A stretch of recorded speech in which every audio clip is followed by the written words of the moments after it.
All right, so the next thing we're going to go over is the escape from a one-arm choke.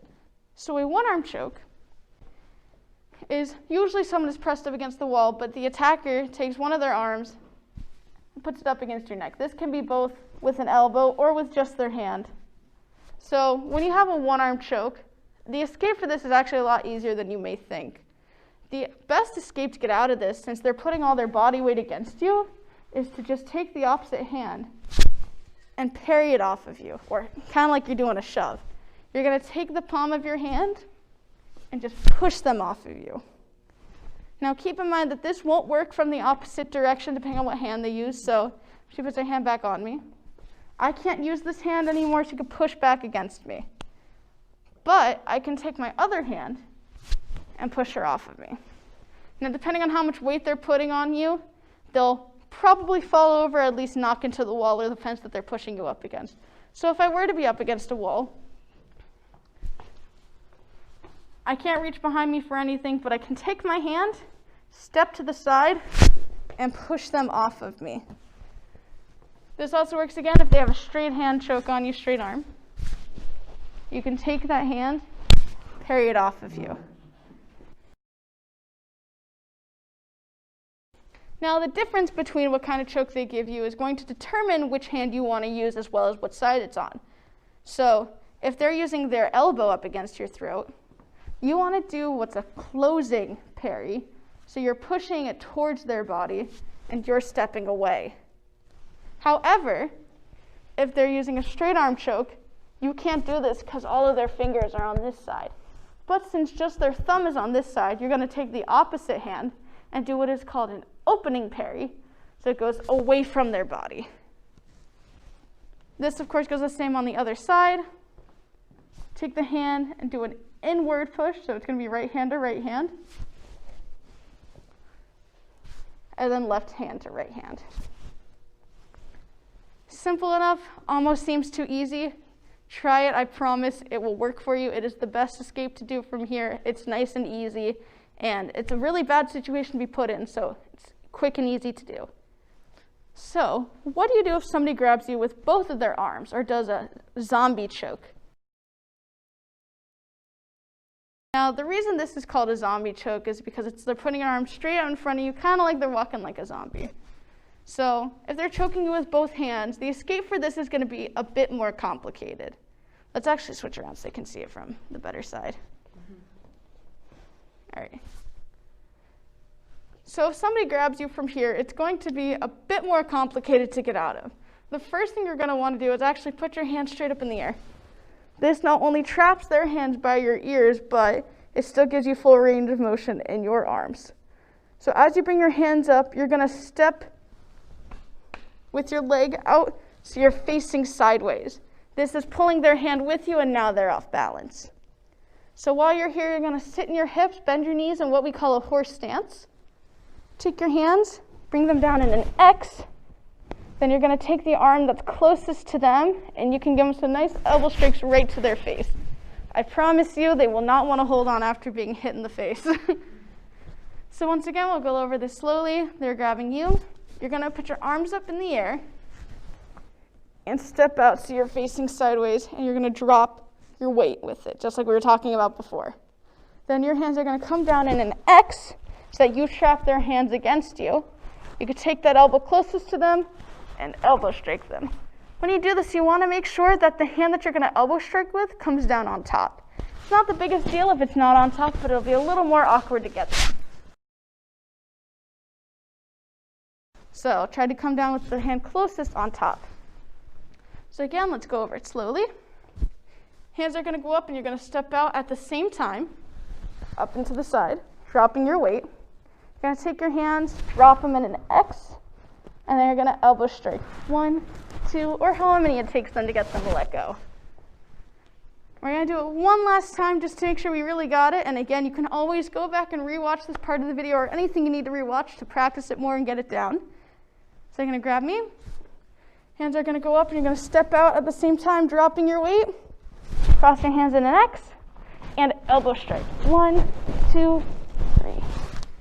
Then let go, and you can run away. So once again, if this or anything else that you've seen you need to go back and rewatch, you can totally go ahead and do that. But the next thing we're going to talk about is escapes from lapel grabs. So the next thing we're going to talk about is escaping from lapel grabs.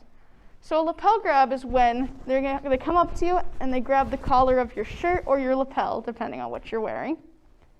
And this is kind of, the tough guy thing. He's got you by his lapel. He might shake you around a bit, maybe go for a punch. But here, you once again still have your hands completely free and open. So we're going to talk about 2 different ways you can get out of this. And of course, it works on both sides. I'm just going to show it from this side so you guys can see everything that's clearly going on around here. So the first escape we're going to talk about is you're going to take your hand on the outside and hold their hand to your lapel. This way they can't move it, and it'll be harder for them to move you around. Then you're going to take your hand on the opposite side, grab their elbow. Now the reason you want to do this is because as you have their elbow, you can bend it, and now you're in a bit of an arm lock. So obviously, she doesn't have a lot of range of motion here. And now from here, you can also do your palm strikes, your elbow strikes, your punches. You are now in control of this situation because they don't want to lose an arm. They're both being bent at the wrist and at the shoulder. So I promise you from here, they won't struggle too much. You use your palm strikes, your punches, whatever it is, they'll let go, and you can get away. So let's talk about that one again. They grab on. You're going to take your hand on the outside and hold their hand to your body. You're going to take the other hand, grab around their elbow, and pull back.